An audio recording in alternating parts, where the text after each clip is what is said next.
suis né dans la ville de Marcel-Pagnol, à Aubagne, donc j'ai fait mes premières longueurs à Aubagne et à Marseille. Je crois que la première fois que j'ai mis le pied sur la Côte d'Azur, ça devait être en 2000 ou 2001. Il y avait des championnats de France de natation, championnat de France interclub. Et ça s'était passé donc à la piscine d'Antibes et Franck Esposito avait battu le record du monde du 200 mètres papillon. Donc autant dire que ça laisse un super souvenir. J'ai voulu suivre mon entraîneur et maintenant ça fait 11 ans que je suis sur la Côte d'Azur et je suis un Antibois d'adoption. Je dis ça comme ça parce que je le pense vraiment.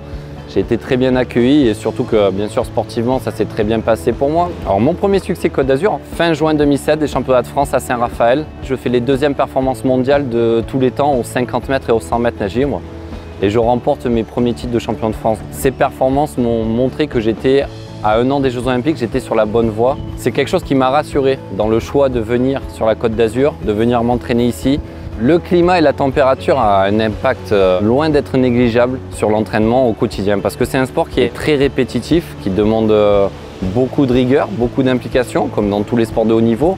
Et quand on le fait dans un environnement avec du soleil, ça passe 100 fois mieux à l'entraînement. Et c'est pour ça qu'en hiver, beaucoup de clubs, en fonction des moyens qu'ils ont, vont chercher des stages au soleil.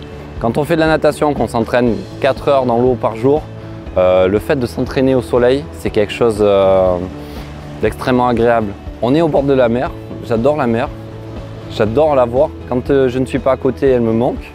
Mais quand j'y suis, je ne vais pas pour autant me baigner dedans. C'est paradoxal, c'est le fait de se dire, ok, on a la mer, on se retourne, on a l'arrière-pays avec les montagnes. On est au mois de mai, il y a encore de la neige sur les montagnes, on va pouvoir commencer à se baigner.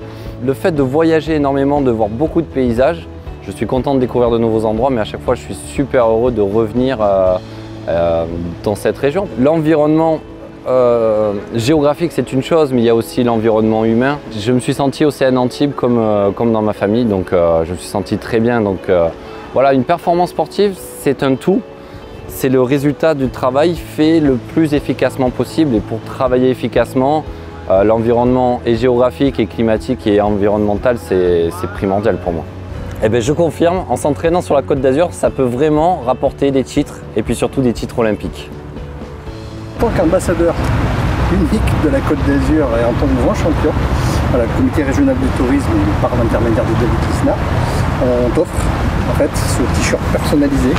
Voilà, classe. Côte d'Azur. Donc je suis ambassadeur, ça y est. Ça y est, ambassadeur Super. Côte d'Azur du cluster sport et tourisme officiel. Ben merci. Voilà. Sympa le petit clin d'œil. Une performance, elle se fait sur un équilibre relativement instable. C'est pour ça que c'est dur de la faire durer, vraiment dans le temps. Il faut que tout soit réuni, qu'on soit bien dans sa tête pour pouvoir bien s'entraîner, qu'on soit bien entouré.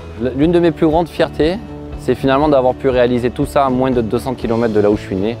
Pas forcément besoin de partir à l'autre bout de la France, de l'Europe ou du monde.